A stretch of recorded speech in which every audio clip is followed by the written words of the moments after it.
How many times must I tell you? You must never put your life on the line for me. Mother has always had a fascination for Lord Mortimer, but has never wanted to tell me why. We are doing our utmost to find your mother as quickly as possible. Without your mother, hundreds of men of the cloth would have gone to the guillotine. All I can tell you is I'm looking for my sister. Do you believe your mother capable of torturing a child? An agreement for cannons. Lord Mortimer assured me that you are to take over the project on behalf of your mother. Johann Christoph von Wollner, Minister of Religious Affairs, and Jacques Peroux, French Revolutionary Tribunal Judge. You will find that Lord Mortimer is not what one would call conventional, Monsieur de Richet. I do apologize for being late. I was obliged to clear up some urgent business.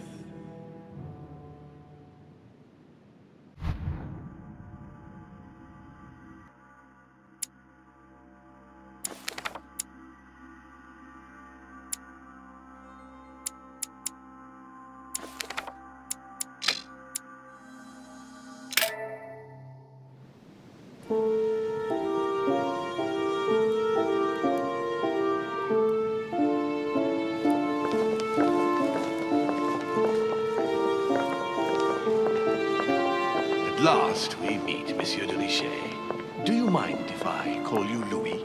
Please do. Thank you.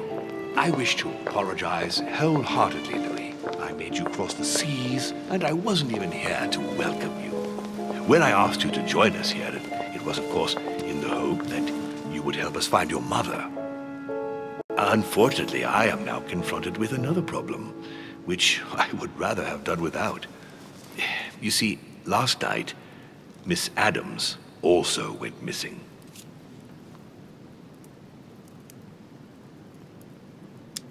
I understand your concern, my lord, but I don't think these things are as bad as they seem.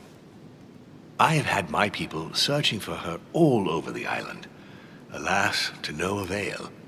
It so happens that both her mental and her physical health are extremely fragile. I'm worried that the same thing happened to her as to your mother. Also, I would appreciate it very much if you could tell me what you were doing on the floor in her room in the early hours It's quite of the normal. morning. I can explain everything. Oh, well, I'm glad to hear it. You see, Sir Gregory is about to arrive, and he's taken Elizabeth's disappearance very, very seriously. Please, reassure him so that we can talk about your mother. William, I would like to see you a moment before we begin. In private. Let's step outside a moment. Louis, this will only take a few moments.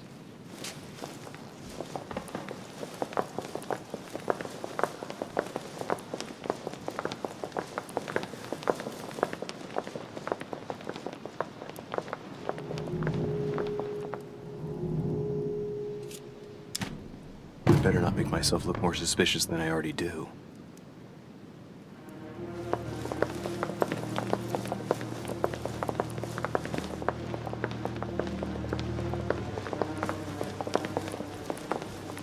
Good evening, Monsieur de Richet. Likewise, Sir Gregory. Well then, let us begin. Gregory, Louis told me we needn't be concerned. Of course. Monsieur de Richet, the situation seems to escape your grasp, so I won't beat about the bush. Did you kill Elizabeth Adams? What are you talking about? I only helped her. We talked and she wanted to leave. I imagine that's what she did, right? We have found no trace of her leaving, monsieur. So allow me to have my doubts. Nor have we found any reason to believe that Louis is lying. We must remain calm, Gregory. We have found no evidence that would suggest that Elizabeth has been murdered. For the time being, she has only disappeared. Let's stick to the facts, if you please. Well, where is she then?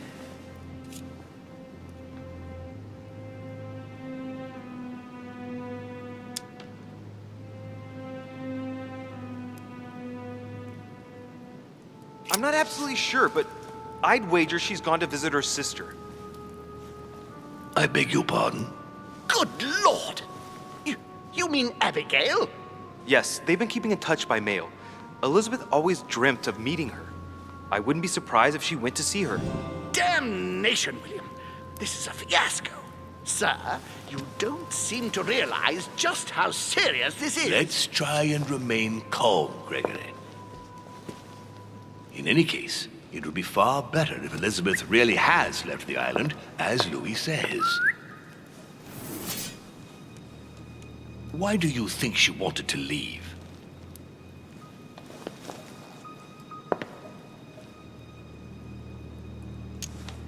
She couldn't bear it anymore. She was becoming hysterical and drinking heavily. She was panic-stricken at the thought of staying here, and I didn't know she wasn't allowed to leave. It's not that she was a prisoner here, Louis, but Elizabeth is mentally very fragile, and I fear she might do something terrible to herself or others. She wasn't ready, and you have made a grave mistake by encouraging her. William, don't justify yourself. You won't even answer the question. What is the real reason, Monsieur de Richet?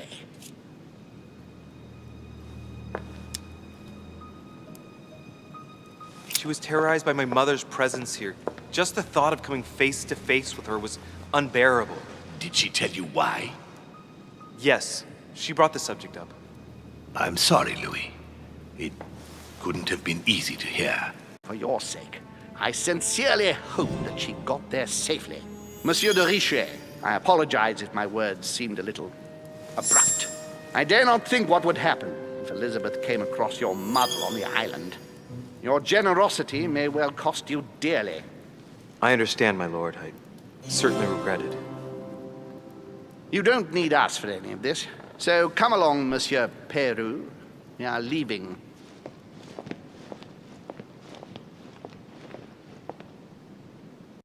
Right. It's time we spoke about your mother, Louis.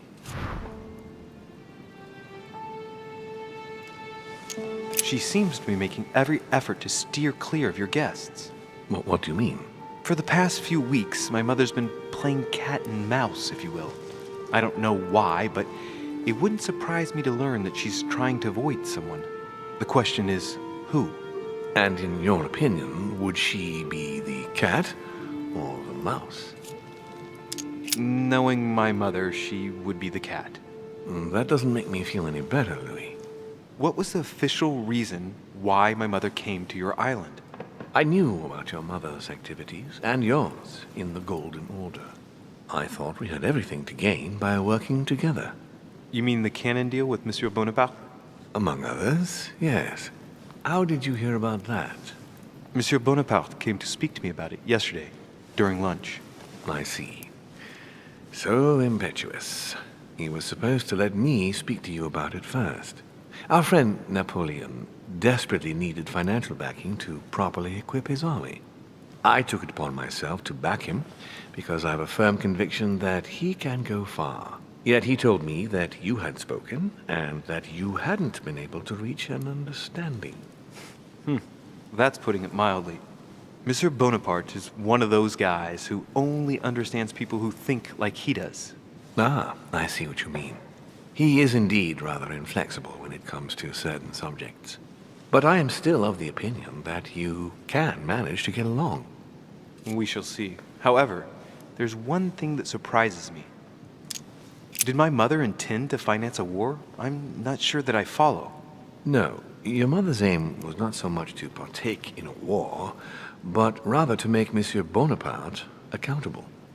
France is in turmoil, and having support of a military man can often come in handy, Louis. You'll see. Once this deal was closed, I had big plans for Sarah. Such as what? You see, I've invited several influential figures on my island to present them with a project at the conference. It will be presented later today. I thought that the Golden Order had a role to play. And I still think so. I was hoping Sarah would be able to join us. I see. Indeed, if by chance your mother decided not to return to us before the conference, would you do me the great honor of attending, if only to follow the deliberations while waiting for her to duly take her seat. Why not? We shall see. Ah, thank you so much. In this way, you'll be able to keep your mother informed of what is said. There's something else I'd like to briefly go over. Earlier, you asked me the official reason for your mother's presence here. Is there an off-the-record reason why your mother came here? She was looking for someone. What do you mean? In Paris, we were working on a smuggling case to do with occult objects. We had just arrested a dealer who intended to go to you to meet a buyer. My mother was here to find out to whom he intended to sell his stolen treasure. Oh. What was the name of your dealer?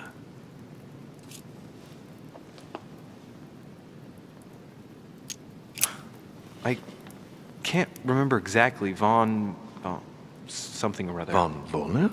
No, not your friend, Mr. Von Wollner. There's something I still don't get. In your opinion, why would your mother remain in hiding over several weeks?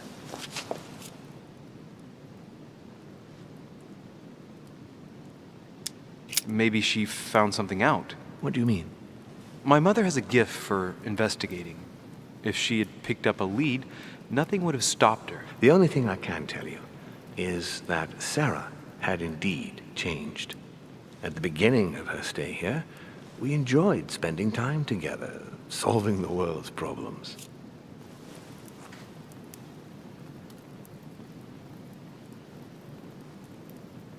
You seem to know my mother very well, my lord. What did you talk about together? Oh, as soon as we had a little free time, we liked to share points of view about practically any subject. We would find ourselves embarked on interminable discussions that could go from Monsieur Blanchard's flight in a hot air balloon to the Treaty of Jersey, or the adoption of the metric system in France last year, or even Mr. Eli Whitney's invention in the United States.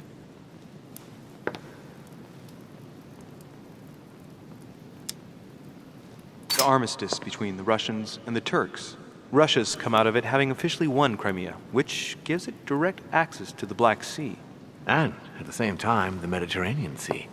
I'm worried about the decisions Tsarina Catherine might decide to take.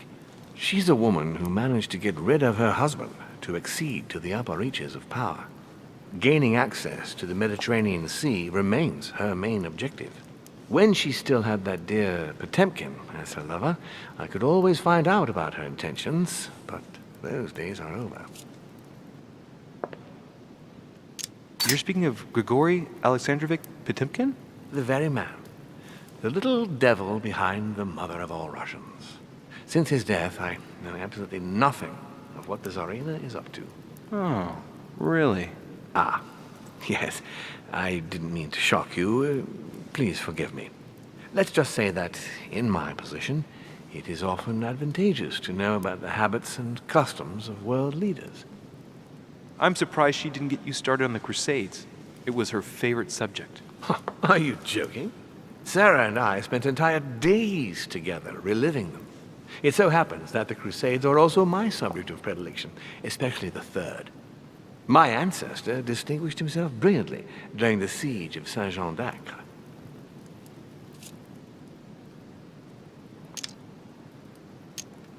Unfortunately, my lord, the Crusades are not my chosen field. Well, it doesn't matter. You have plenty of time to learn. Your mother is a very well-read woman. You're quite lucky to have her as a model, Louis.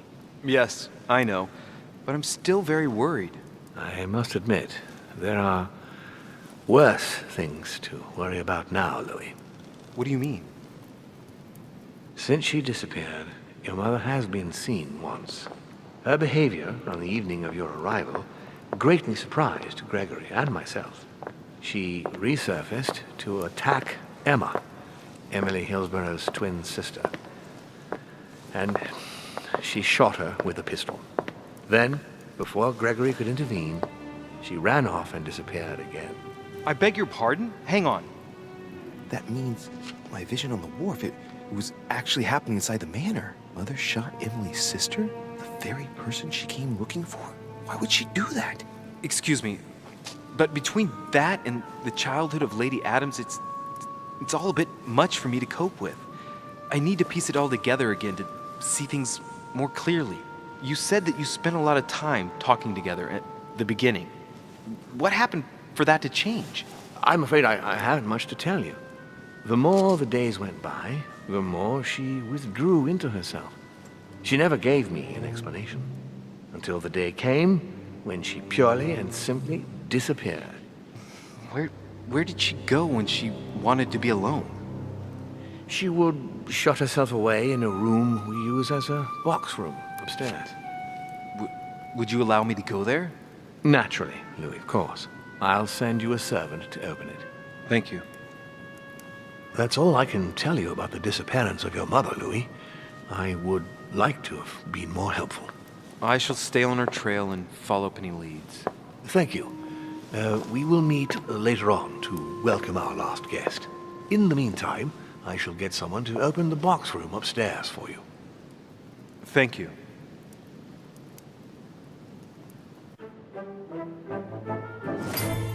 The room was just opposite Mortimer's study.